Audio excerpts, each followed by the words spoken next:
Hello everyone, welcome back. So it's another one of my quickie unedited videos, and these are normally unboxings of things that arrive, and I just try and put out some extra content and a video that doesn't take me too much effort, but hopefully is still quite entertaining for you. Just by the by there, another thing that arrived very recently was this one, Alexandria Fragrance's La Dolce Vita. Particularly interesting because it is a clone of Dolce & Gabbana Pour Homme, the original Euro Italia formula, which is now discontinued, hard to find. So if you're interested to hear more about that, please let me know. I'm hoping to feature that one in a video. I have given it a few sprays and tried it versus the original, but I won't comment yet. But interesting to see some of the clone companies are making their own versions now of discontinued scents or scents where the formula that used to be out there is no longer available. So really interested to have received that one recently. Thank you to Alexandria Fragrances. Let's get stuck into my package then.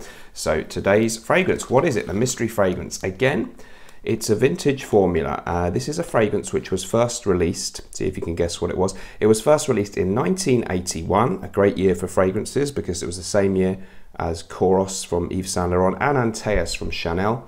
Just 1 year after Jules from Dior. So great time for masculine fragrances. And this one is really one of the forgotten gems, I think, of the early 1980s. Doesn't get a lot of talk at all on YouTube. Very few reviews. There's a Lex Ellis review from years and years back, which was a really nice review of this one. And I've mentioned it in a list here and there. But let's find out what it is now. So it doesn't look like it's going to be too difficult to open this one. Got it from eBay. And let's find out what we have.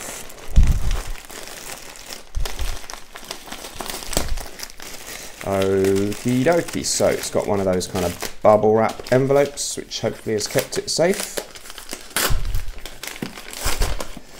So we'll get into that. Bit more wrapping there, so that's good that they've protected it well. So we'll give that a snip.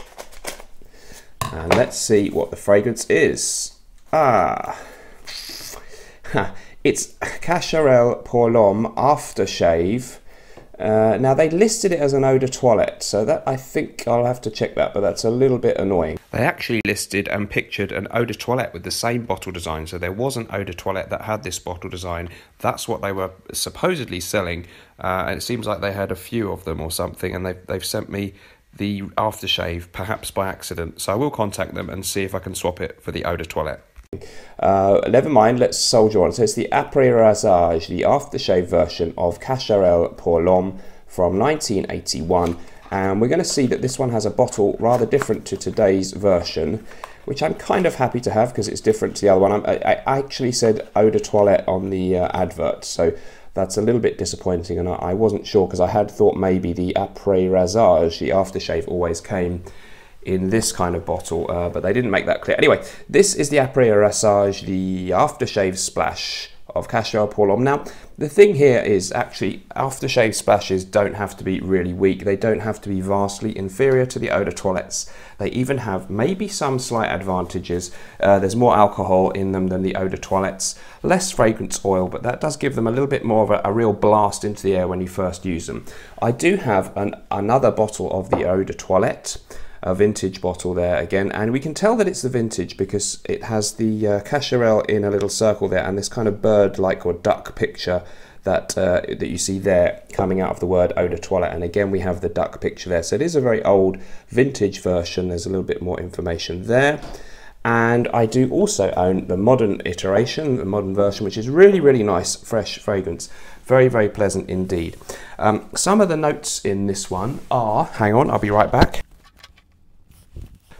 So just a little adjustment there. Yeah, some of the notes in this one, in the top we've got lavender, lemon and bergamot. In the mid, nutmeg, geranium and carnation. And in the base, sandalwood, cedarwood, vetiver and musk. The perfumer was Gerard Goupy. I've got a little bit of the modern version on my left hand here. Lovely citrus bergamot, green opening, very, very green fragrance. And one of the key notes is nutmeg, which has this unique, distinctive smell. It's kind of a grassy green, citrusy, fougere type undertone as well there, but the grassy green, citrusy opening with this very different herbal, spicy nutmeg note that stands out as really the key feature of this fragrance. So we'll just splash a bit of the aftershave on my other hand, my right hand, and it's got one of those, just an open bottle there, so I'll have to be careful. So we'll just put a little bit on there, quite a lot in the end, and we'll see how that compares to the modern eau de toilette. Very, very nice, very fresh, very similar. A little bit more kind of rich and base notey, and a little bit less zesty and citrusy in the opening, the aftershave, but quite close to the original. It's one where I think the modern formula is still really good. So, slight shame now, I actually thought I'd got an eau de toilette. Turns out to be the Après Rasage. I'll have to check because they pictured it, and I'm pretty sure that they must have had a few bottles. It was listed as an eau de toilette and pictured as one. But anyway, they've sent me the aftershave, never mind. It's very, very pleasant. And aftershaves are not always to be sniffed at, if you'll pardon the pun. Very nice, fresh, green, herbal, quite kind of avant-garde at the time fragrance, Cacharel Pour L'Homme, and this distinctive nutmeg note gives it something spicy, different. There's a lot of florals in there, there's geranium, there's carnation. It's a very dandified kind of smell. It's not an old school powerhouse smell like Koros or Antaeus, but it does smell different to the things on our shelves today. So look out even for the new version, which does not suck at all. Great prices on this, I think, around the world. One of the forgotten ones that sits unloved on the lower shelves. And nice for me as a collector to have that classic aftershave bottle design as well for Cacharel Pour L'Homme. Let me know if you've tried this one and what you think of it. As ever, thanks very much for joining me. Remember, whatever we're doing in life, let's project.